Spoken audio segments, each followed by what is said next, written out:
जय हिंद, वंदे मातरम। दोस्तों, आज की इस वीडियो में हम लोग क्लास 12 का पॉलिटिकल साइंस का most important viral objective question को कवर करेंगे, जो कि आपके बोर्ड की एग्जाम के दृष्टिकोण से काफी ज्यादा इंपॉर्टेंटफुल होने वाले। दोस्तों, जैसे कि आप सभी को पता है कि जैक के द्वारा जो है वो पॉलिटिकल साइंस का कोई भी मॉडल सेट जारी नहीं किया जाता। तो बहुत सारे स्टूडेंट के मन में ये सवाल होता है कि हम लोग पॉलिटिकल साइंस की तैयारी कैसे करें जिससे हमारा बोर्ड एग्जाम में अच्छे खासे नंबर आ जाएंगे। दोस्तों, अब आपको करना क्या है कि आपको जितने भी पॉलिटिकल साइंस में चैप्टर पढ़ना है, उन सभी चैप्टर का जो इंपॉर्टेंट चैप्टर है, उन सभी चैप्टर का आपको इंपॉर्टेंट क्वेश्चन कर लेना है। ठीक है दोस्तों, मैं इस चैनल के माध्यम से सभी आप जितने भी आपके चैप्टर इंपॉर्टेंट चैप्टर उन सभी चैप्टर का इंपॉर्टेंट क्वेश्चन करवा दूंगा। तो जिन लोगों ने चैनल को सब्सक्राइब नहीं किया यार, प्लीज चैनल को सब्सक्राइब कर ले। और दोस्तों, मैंने पार्ट 1 और पार्ट 2 दोनों करवा दिए। तो यदि आप पार्ट 1 और 2 नहीं देखें तो मैं इस चैनल के डिस्क्रिप्शन बॉक्स में लिंक दे दूंगा, तो आप उससे भी देख लीजिएगा, क्योंकि दोस्तों वहां से बहुत सारे क्वेश्चन आपके बोर्ड एग्जाम में पूछे जाएंगे। दोस्तों, बहुत सारे स्टूडेंट क्या होते हैं कि वीडियो को लास्ट तक नहीं देखते। दोस्तों, मैं आपको गारंटी के साथ कर सकता हूँ कि आपका ये जो बोर्ड एग्जाम होता है वो आपका लाइफ में, आपका जीवन में एक ही बार होता है, और यहाँ से बहुत सारे क्वेश्चन आपके बोर्ड एग्जाम में पूछे जाएंगे। क्योंकि दोस्तों, एग्जाम हॉल में वही स्टूडेंट अच्छे कर पाते जो अच्छी तरीके से पढ़ाई किए होते। दोस्तों, आपके सिलेबस में पढ़ना तो बहुत कुछ है, लेकिन दोस्तों अब आपको इतना कम समय में आपके एग्जाम के दृष्टिकोण से जो चीज़ इंपॉर्टेंट है उसी चीज़ को पढ़ना है। तो मैंने यहाँ पे जो आपके एग्जाम के दृष्टिकोण से इंपॉर्टेंट है उसी क्वेश्चन को यहाँ पे करवाए हैं। ठीक है, तो चलिए बिना टाइम वेस्ट किए आज के सुपरफास्ट वीडियो को स्टार्ट करते हैं। और सबसे पहले क्वेश्चन नंबर 1 को देखते हैं। क्वेश्चन नंबर 1 क्या कह रहा है कि निम्न में से किस देश ने खुली द्वार की नीति अपनाई। तो खुली द्वार की नीति जो अपनाया था वो कौन सा देश अपनाया था? तो इसका सही आंसर जो हो जाएगा वो चीन हो जाएगा। ऑप्शन नंबर 4 सही हो जाएगा। चीन जो था वो खुले द्वार की नीति अपनाई थी। अब देखते हैं खुली द्वार नीति क्या है। तो एक विश्व व्यापार संगठन था, विश्व व्यापार से संबंधित था खुली द्वार नीति, जिसे चीन ने अपनाया था। अब चलिए क्वेश्चन नंबर 2 को देखते हैं। क्वेश्चन नंबर 2 क्या कह रहा है? क्वेश्चन नंबर 2 कह रहा है कि 2003 में अमेरिका ने किस देश पर हमला किया था। तो 2003 ने जो है अमेरिका वो इराक पे हमला किया था। किस पे किया था? इराक पर किया था। और क्यों किया था? तो अमेरिका और इराक के बीच जो था वो बहुत ही गहरी दुश्मनी थी, पुराना दुश्मनी थी मानिए। क्योंकि देखिए आप पढ़े होंगे जो खाड़ी युद्ध था, खाड़ी युद्ध जो था वो कब किया गया था? तो 1971 71 में हुआ था खाड़ी युद्ध। और इसमें जो था अमेरिका जो था वो 34 देशों के लेकर इराक पे हमला किया था। और इसमें 70% जो थे अमेरिकी सेना थे। इतना दुश्मनी था अमेरिका को इराक से। और इसमें 30,000 से लोग मारे गए, 30,000 से भी अधिक लोग मारे गए थे इराक के लोग, जो प्रथम खाड़ी युद्ध हुआ था। और प्रथम खाड़ी युद्ध क्यों हुआ था दोस्तों?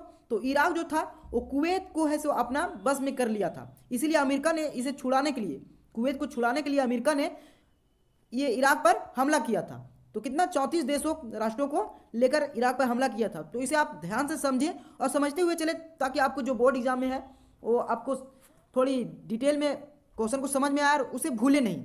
अब क्वेश्चन नंबर 3 को देखते हैं। क्वेश्चन नंबर 3 क्या कह रहा है? क्वेश्चन नंबर 3 कह रहा है कि अमेरिका सेना के अफगानिस्तान से बाहर निकल गई थी। तो जो अमेरिका सेना से जो निकली थी वो 2014 के अंत में निकला था अफगानिस्तान। उसके बाद क्वेश्चन नंबर 4 को देख लेते हैं। क्वेश्चन नंबर 4 क्या कह रहा है कि संयुक्त राज्य के वर्तमान राष्ट्रपति कौन है। तो आप इसमें देख सकते हैं, है इसमें ऑप्शन, ये 4 ऑप्शन दिए गए हैं। तो आपको पता होगा कि वर्तमान में कौन है, तो आप इसे कमेंट सेक्शन में बता सकते हैं। लेकिन हमारे भारत में जो कौन थे अमेरिकी राष्ट्रपति जो हमारे भारत में आए थे, तो इसका जो सही आंसर हो जाएगा वो डोनाल्ड ट्रंप आए थे। और ये कब आए थे आप कमेंट सेक्शन में बताइए एक बार। उसके बाद अभी वर्तमान में कौन है, वर्तमान में कौन है राष्ट्रपति, आप कमेंट सेक्शन में बताइए इसे। उसके बाद अगला क्वेश्चन नंबर 5 को देखते हैं। क्वेश्चन नंबर 5 क्या कह रहा है? क्वेश्चन नंबर 5 कह रहा है कि अमेरिका के वर्ल्ड ट्रेड सेंटर पर आतंकवादी का हमला कब हुआ। तो वर्ल्ड ट्रेड सेंटर पर आतंकवादी हमला कब हुआ था? तो ये कौन सा घटना का जिक्र कर रहा है? तो 9/11 की घटना जिक्र कर रहा है। अगर आप इसे पढ़े होंगे क्वेश्चन आपका चैप्टर नंबर 3, तो 9/11 का जिक्र आप अच्छे से पढ़े होंगे। 9/11 का जिक्र कर रहा है। तो ये कब होगा? 11 सितंबर 2001 को। 11 सितंबर 2001 को जो आतंकवादी हमला हुआ था उसमें 4 परमाणु बम हमला हुआ था। कितने? 4 परमाणु बम हुए थे हमला अमेरिका पर। और ये अब तक की सबसे बड़ी घटना थी अमेरिका में, जो इतना बड़ा घटना अब तक की सबसे बड़ी घटना है। इसमें 4 आतंकवादी हमला हुआ था 11 सितंबर 2001 ईस्वी में। तो चलिए अब अगला क्वेश्चन नंबर 5 को देखते हैं। दोस्तों, अगर आप अपने बोर्ड एग्जाम में अच्छे खासे मार्क्स हासिल करना चाहते हैं तो आप हमारे चैनल को एक बार सब्सक्राइब कर लिए, क्योंकि आप हमारे चैनल को सब्सक्राइब करेंगे तो आपके बहुत ही हेल्पफुल होगा आपके बोर्ड एग्जाम में मार्क्स हासिल करने में। क्योंकि आप हमारे यूट्यूब चैनल में बेहतरीन तरीके से आपके बोर्ड एग्जाम की ये तैयारी चल रही है। तो आप हमारे चैनल को एक बार जरूर सब्सक्राइब करें। और प्ले लिस्ट पर आप देख सकते हैं आपके जितने भी चैप्टर हैं उन सारे chapter by chapter MCQ question वहाँ पे अवेलेबल है। उसके बाद आपके जो जितने भी बोर्ड एग्जाम द्वारा सेट दिया गया है वो सारे सेट यहाँ पे अवेलेबल है। तो आप हमारे चैनल को सब्सक्राइब कीजिए और अपने बोर्ड एग्जाम में मार्क्स हासिल करने के लिए तैयारी कर सकते हैं इस चैनल से। उसके बाद क्वेश्चन नंबर 6 को देखते हैं। किस तत्व ने भारत अमेरिका संबंध को टूटने के कगार तक पहुंचाया था? तो भारत और अमेरिका को जो टूटने का संबंध था वो किस किस कारण से हुआ था, तो इसका सही आंसर हो जाएगा बांग्लादेश युद्ध के कारण। बांग्लादेश 1971 ईस्वी में हुआ था। कब हुआ था? 1971 ईस्वी में हुआ था। जो पाकिस्तान से छुटकारा पाना चाहता था बांग्लादेश, उस समय बांग्लादेश का जो पुराना नाम था वो पूर्वी पाकिस्तान था, और ये तो जो था वो अलग होना चाहता था पाकिस्तान से, जिसमें बांग्लादेश को हमारा भारत ने सहयोग किया था उसे छुटकारा पाने के लिए। लेकिन पाकिस्तान जो है वो पाकिस्तान है सो अमेरिका देश से सहयोग लिया। किसे? अमेरिका से सहयोग लिया था, और इसीलिए अमेरिका है सो बंगाल की खाड़ी में है अपना परमाणु हथियार तैनात कर दिया था, जिससे हम लोग के सहयोगी देश जो था रूस, वो भी सहयोग किया था इस दिन। नहीं तो हम लोग का खटिया खड़ा हो जाता। तो अमेरिका जो था वो पाकिस्तान के सहयोग किया था, और इन दोनों का जो टूटने का संबंध हो वो बांग्लादेश युद्ध के कारण हुआ था। अब चलिए क्वेश्चन नंबर 7 को देखते हैं। क्वेश्चन नंबर 7 क्या कह रहा है कि किस राज्य ने ऐसे मदरसे चल रहे हैं जहां तालिबान का आतंकवादी शिक्षण का प्रशिक्षण दिया जाता है?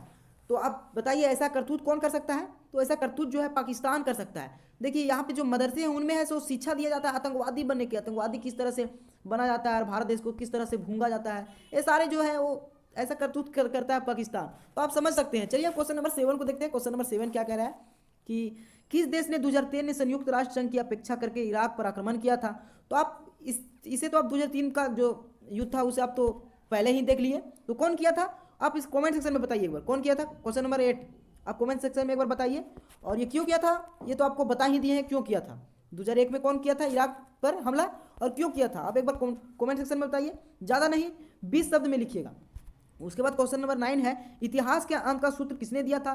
तो इसका सही जो आंसर हो फ्रांसिस्को फुकुयामा दिया था इतिहास का अंत का सूत्र। अगर ये सूत्र नहीं देता तो और जो युद्ध था वो अधिक दिनों तक चलती, इसीलिए इसको थोड़ा महान व्यक्ति माना जाता है फ्रांसिस्को फुकुयामा को, क्योंकि इन्होंने इतिहास का सूत्र दिए थे। उसके बाद क्वेश्चन नंबर 10 देखते हैं। क्वेश्चन नंबर 10 क्या कह रहा है कि कुवैत के किस राज्य से अवैध चंगुल से मुक्त कराया था? कुवैत को किस राज्य के अवैध चंगुल से मुक्त कराया था? तो इसका जो सही आंसर हो जाएगा इराक से। किससे? इराक से। क्योंकि आप देख सकते हैं जो खाड़ी युद्ध हुआ था, उसके बाद 2003 में जो हुआ था अमेरिका जो हमला किया था इराक पे, सारा कारण था वो कुवैत का जो था वो सारा कुवैत को जाता है, क्योंकि कुवैत का जो है इराक जो था वो कुवैत पे अपना वर्चस्व शामिल शासन कर रहा था। इसीलिए कुवैत को छुड़ाने के लिए अमेरिका जो है वो सहयोग किया था कुवैत को, और 34 देशों को सैन्यों को तैनात किया था। तो इसका सही आंसर हो जाएगा इराक। उसके बाद क्वेश्चन नंबर 10 को देखते हैं। क्वेश्चन नंबर 10 क्या कह रहा है कि 1991 में किसका अंत हुआ?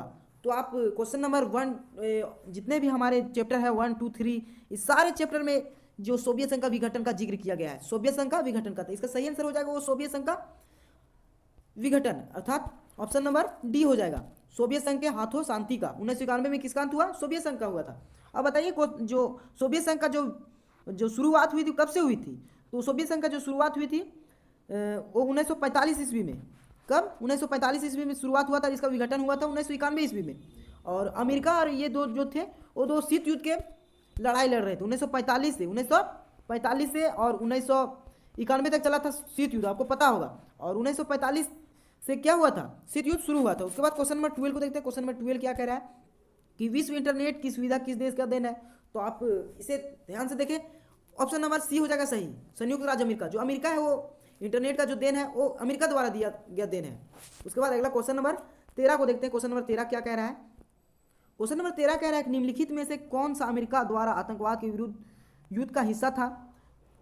अमेरिका द्वारा आतंकवाद के विरुद्ध का हिस्सा था। इसका सही आंसर क्या हो जाएगा? Operation enduring freedom. Enduring freedom जो आतंकवाद होता है, तालिबान, पाकिस्तान, इस समय जो आतंकवादी उन्हीं का थोड़ा सा संबंध है ऑपरेशन एंडूरिंग फ्रीडम से।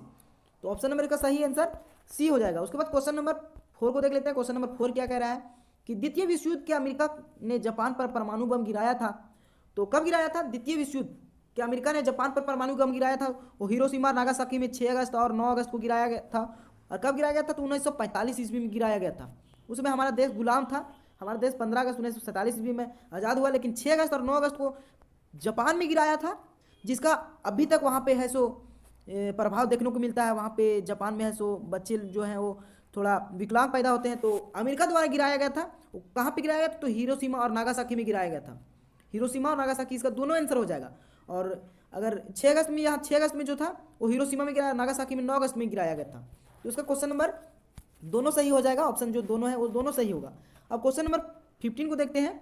संयुक्त राज्य अमेरिका में कुल कितने राज्य हैं? तो अमेरिका में है वो अभी 50 राज्य हैं। और हमारे भारत में कितने राज्य हैं? भारत में आप एक बार कमेंट सेक्शन में बताइए कि भारत में कितने राज्य हैं। अमेरिका में 50 राज्य हैं, भारत में कितने राज्य हैं? क्वेश्चन नंबर 16 है 16 कि 11 सितंबर 2001 को निम्नलिखित में से कौन सी घटना हुई थी? अर्थात 9/11 की घटना इसमें जिक्र किया गया है। 9/11 की घटना 2001 ईस्वी में हुआ था।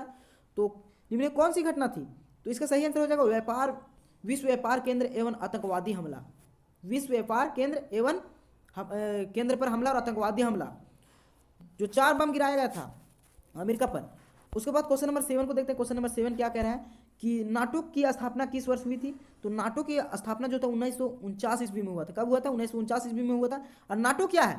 तो नाटो एक संगठन है नाटो क्या है? एक संगठन है जो राजनीतिक और सैन्य बल पर कायम रखने के लिए विश्व स्तर पर राजनीतिक और सैन्य बल को कायम रखने के लिए इसका संगठन चलाया गया है। नाटो संगठन चलाया गया है जिससे युद्ध ना हो और दुनिया उससे बची रहे, इसीलिए नाटो का संगठन हुआ था। और कब हुआ था? 1949 ईस्वी में हुआ था। उसके बाद क्वेश्चन नंबर 18 को देखते हैं। क्वेश्चन नंबर 18 क्या कह रहा है कि किस देश के साथ संबंध स्थापित करके अमेरिका ने अपनी शक्ति को बहुत बढ़ाया, जिसके एक ध्रुवीयता की प्रतिवृत्ति उभार आया है?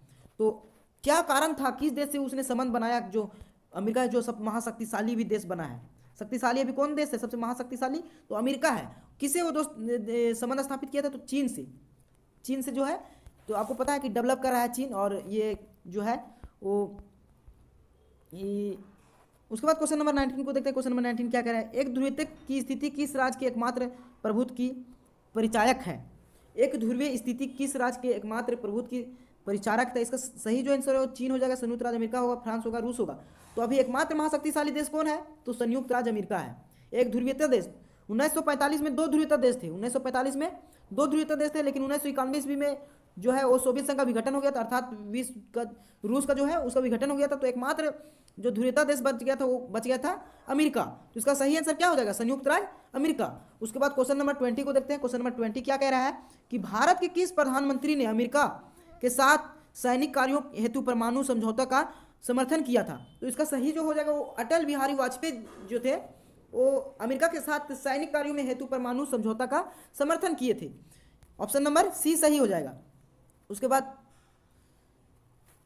सॉरी दोस्तों, इसका जो ऑप्शन नंबर हो जाएगा ऑप्शन नंबर डी हो जाएगा सही। मनमोहन सिंह जो थे वो हो जाएगा, क्योंकि इसमें जो था ऑप्शन मैंने डी लिख दिया था, क्योंकि मुझे थोड़ा सा भूलने का प्रवृत्ति थोड़ी लग रही थी कि मैं भूल जाऊंगा, इसीलिए ऑप्शन नंबर डी इसका सही आंसर हो जाएगा। क्या हो जाएगा? मनमोहन सिंह। इसीलिए मैंने आंसर यहाँ पे लिख लिया था ताकि बाद में हम भुला ना जाए। उसके बाद क्वेश्चन नंबर 21 को देखते हैं। 21 क्या कह रहा है कि परमाणु अप्रसार संधि किस देश के हस्ताक्षर नहीं किया है? तो परमाणु अप्रसार संधि किस देश ने हस्ताक्षर नहीं किया? तो हमारा देश भारत जो है वो परमाणु अप्रसार संधि में हस्ताक्षर नहीं किया है, और अच्छा किया है कि वहाँ पे हस्ताक्षर नहीं किया है। तो इसका सही आंसर हो जाएगा भारत जो है वो नहीं किया है। उसका क्वेश्चन नंबर 22 है। क्वेश्चन नंबर 20 क्या कह रहा है कि 9/11 की घटना अमेरिका के लिए क्या स्थायी रखती है? तो अब तक की सबसे बड़ी घटना क्या हो जाएगी? अब तक की सबसे बड़ी घटना, अभी तक की सबसे बड़ी घटना, जिसमें 4 बार परमाणु बम गिराए गए थे। 2 सेंटर में गिराया गया था और एक सचिवालय में गिराया गया था, और एक जो था वो कांग्रेस की ऑफिस में गिराया जाना था, लेकिन वो ऐसे एक खेत में जाकर गिर गया था। तो 9/11 की घटना आप बढ़िया से पढ़ लीजिएगा, क्योंकि ये आपको ऑब्जेक्टिव नहीं सब्जेक्टिव भी पूछा जा सकता है।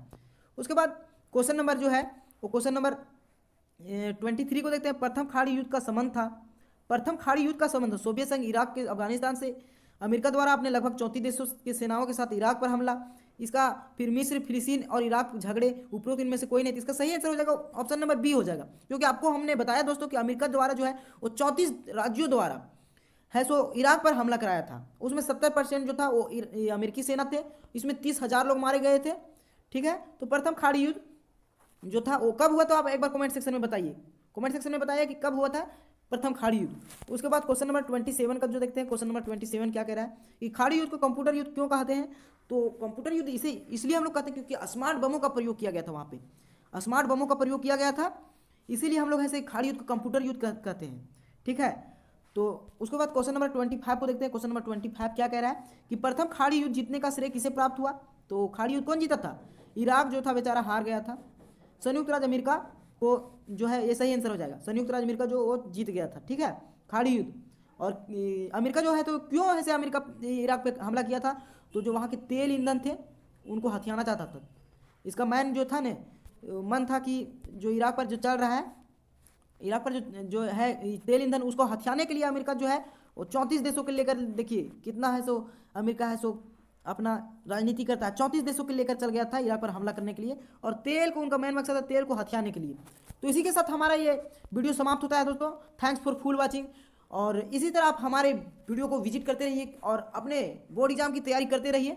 अगर अभी तक हमारे चैनल को सब्सक्राइब नहीं किए तो जरूर सब्सक्राइब करें। फिर मिलेंगे हम लोग अगले वीडियो में, तब तक के लिए जय हिंद, जय भारत, धन्यवाद।